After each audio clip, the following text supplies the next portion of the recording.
प्यारे बच्चों, हिंदी की कक्षा में आप सभी प्यारे बच्चों का स्वागत है।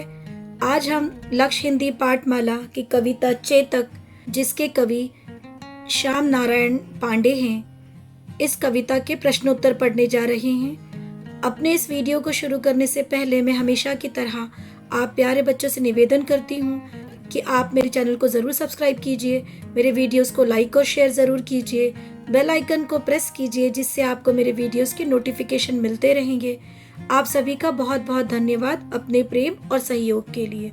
तो आइए हम अपना वीडियो शुरू करते हैं। आइए बच्चों, सबसे पहले हम शब्द अर्थ पढ़ते हैं। रण, युद्ध, तन, शरीर, बाघ, लगाम, कौशल, निपुणता, करवाल, बाधाएं, विकराल, डरावना, अरि, दुश्मन, निशंग, तरकश, खनखंड, खंड हो जाना, दंग, हैरान, चौकड़ी भरना, छलांगे लगाना, कोड़ा, चाबुक, तनिक, थोड़ा, नद, नदी, हे, घोड़ा, बैरी, दुश्मन, अरि, मस्तक, शत्रु का माथा, पुतली, आंख के बीच का काला भाग, व्रजमय, बिजली की चमक के साथ।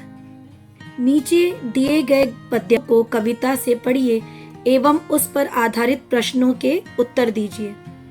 रण बीच चौकड़ी भर भर कर चेतक बन गया निराला था, राणा प्रताप के घोड़े से पड़ गया हवा का पाला था। गिरता न कभी चेतक तन पर, राणा प्रताप का कोड़ा था, वह दौड़ रहा अरि मस्तक पर या आसमान पर घोड़ा था। पहला प्रश्न है, यहाँ किसकी बात हो रही है? उत्तर है घोड़ा। राणा प्रताप के घोड़े का क्या नाम था? उत्तर है चेतक। वह निराला कैसे था? उत्तर, वह युद्ध के मैदानों में खूब तेज दौड़ता था। अरि मस्तक का अर्थ है शत्रु का मस्तक। पंक्तियां पढ़कर चेतक के बारे में आपको क्या समझ आया? उत्तर, वह हवा से बातें करता है। आइए बच्चों, अब इस कविता के मौखिक प्रश्न उत्तर पढ़ते हैं। राणा प्रताप के घोड़े का क्या नाम था? उत्तर, राणा प्रताप के घोड़े का चेतक नाम था। उसके तन पर कोड़ा क्यों नहीं गिरता था? उत्तर, उसके तन पर कोड़ा नहीं गिरता था क्योंकि वह तेज दौड़ता था, उसे कोड़ा मारने की जरूरत नहीं पड़ती थी। लिखित प्रश्न, युद्ध भूमि में चेतक किस कुशलता से दौड़ता है, विवरण दीजिए। उत्तर, युद्ध के मैदान में चेतक अपनी पूरी फुर्ती दिखाता था। वह चौकड़ी भर भर कर तेज दौड़ता था, इतना तेज जाता था मानो हवा से बातें करता हो। उसकी इस अनोखी चाल को देखकर शत्रु भी हैरान हो जाते थे। शत्रु की सेना पर वह किस प्रकार आक्रमण करता था? उत्तर, चेतक, जो कि राणा प्रताप का घोड़ा था, युद्ध में पूरी वीरता दिखाता था। शत्रु पर टूट पड़ता था, शत्रु के माथे को जख्मी कर देता था, कभी यहाँ और कभी वहाँ दिखाई पड़ता था। उसकी चाल इतनी तेज थी, आसमान में दौड़ता है। कविता पढ़कर चेतक के बारे में आपकी क्या राय बनी? उत्तर, कविता को पढ़कर चेतक के विषय में हमारी यह राय बनी कि वह एक निराला घोड़ा था, साधारण होते हुए भी विशिष्ट था, अपने मालिक के प्रति वफादार था, आज्ञाकारी था। चेतक की दौड़ अनोखी थी, युद्ध के मैदान में वीरता दिखाता था, मालिक की रक्षा करता था। भाव स्पष्ट कीजिए।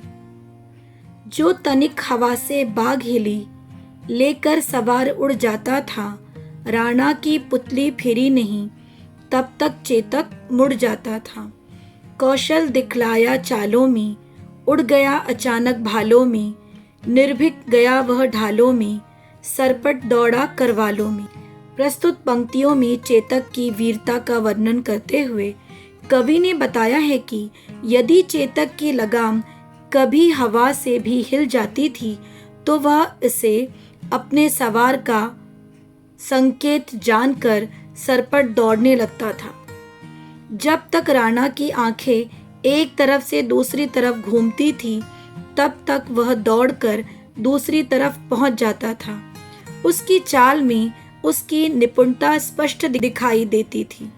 जब राणा और उसकी सेना युद्ध में शत्रु का सामना करती थी तो वह तलवारों और भालों के बीच दौड़ दौड़कर अपने मालिक की रक्षा करता था। बिना डरे तलवारों ढालों के सामने दौड़ता रहता था।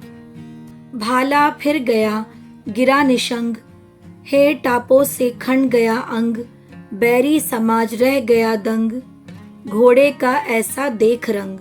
प्रस्तुत पंक्तियों में कवि कहते हैं कि युद्ध के मैदान में जब भाले तलवारें और तरकश गिरते थे तो घोड़े की टापों से दुश्मन के अंग जख्मी हो जाते थे। चेतक भी घायल जख्मी होकर युद्ध के मैदान में डटा रहता था और उसकी यह वीरता निपुणता देखकर शत्रु भी हैरान रह जाते थे। धन्यवाद।